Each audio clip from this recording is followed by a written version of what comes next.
On passe maintenant au chapitre 3 concernant la société en participation, qui est la dernière société des sociétés de personnes.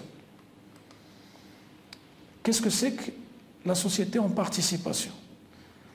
Tout d'abord, il faut signaler que c'est une société occulte, c'est-à-dire cachée. Elle n'existe que dans les rapports entre les associés et n'est pas destinée à être connue des tiers. Elle n'a pas de personnalité morale et elle n'est soumise ni à l'immatriculation ni à aucune formalité de publicité et son existence peut être prouvée par tous les moyens. Elle peut être créée de fait. Comment fonctionne la SEP? Les associés conviennent librement de l'objet social de leurs droits et obligations respectifs et des conditions de fonctionnement de la société, sous réserve des dispositions impératives contenues, notamment dans les articles 982, 985, 988 et 1003, d'ailleurs des obligations et contrats. En moins qu'il n'en soit stipulé autrement, leurs rapports sont régis, si la société a un caractère commercial, par les dispositions applicables aux sociétés en nom collectif. Donc, vu le caractère occulte de cette société, chaque associé contracte en son nom personnel. Il est seul engagé, même dans le cas où il révèle le nom des autres associés sans leur accord.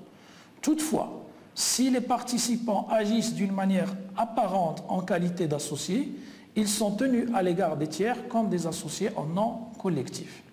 Le participant doit faire un apport, mais celui-ci ne peut en aucun cas devenir la propriété d'une société qui n'a pas la personnalité morale.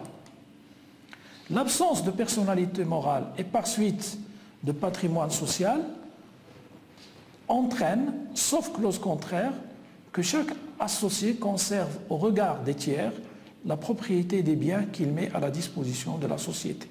Toutefois, les associés peuvent convenir de mettre en indivision certains apports. Chaque associé a droit au contrôle interne de la société. Le résultat de la société est partagé entre les associés suivant les stipulations du contrat de société, sinon proportionnellement aux apports. Comment est dissoute cette société? Lorsque la société en participation est à durée indéterminée, sa dissolution peut résulter à tout moment d'une notification adressée par l'un d'eux à tous les associés, pourvu que cette notification soit faite de bonne foi et ne le soit pas à contretemps. Sauf stipulation contraire, aucun associé ne peut demander le partage des biens indivis dans la dissolution, avant la dissolution de la société. Avec